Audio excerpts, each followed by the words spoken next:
आता राज्यातील इतर महत्त्वाच्या घडामोडी पाहूयात. धनंजय मुंडेंच्या मेहुण्यासह 5 जणांवर सांगलीमध्ये गुन्हा दाखल करण्यात आलेला आहे. सांगलीच्या मिरजमधील शेत जमिनीवरून हा वाद असून बेडकमधील जमिनीचा ताबा घेण्यासाठी मारहाण केल्याचा आरोप मुंडेंच्या मेहुण्यावर आहे. बाळासाहेब ओमासे असं त्याचं नाव असून तो युवा राष्ट्रवादीचा माजी पदाधिकारी आहे.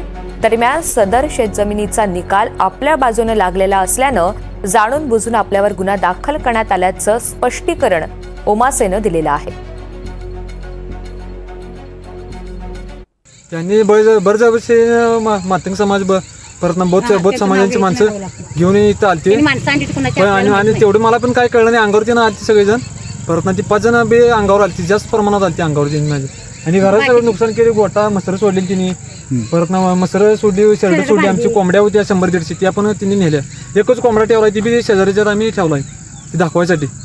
मीडियाला नाही तर ह्याला कोर्टात दाखवायला म्हणलं तर कोर्टात दाखवू. मी कोणालाच केली नाही. 80-70-80 माणसं ती मला काहीच मिळत नाही. आणि त्यो बाळासाहेब ओमासे काय करतो हे पण सांगतो तुम्हाला.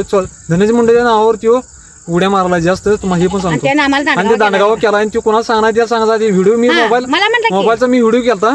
तो मोबाईल व्हिडिओ केला. मी पोलीस स्टेशनला जाणार मी सांगितलं व्हिडिओ मोबाईल हिसकावून घेतला माझा मोबाईल. टिकाव अंगावर घेऊन माझ्या अंगावर काय याला मारून टाकायचं असं ते म्हणाली. शिवगाळी लई की प्रमाणात अन्याय झालाय माझ्यावर.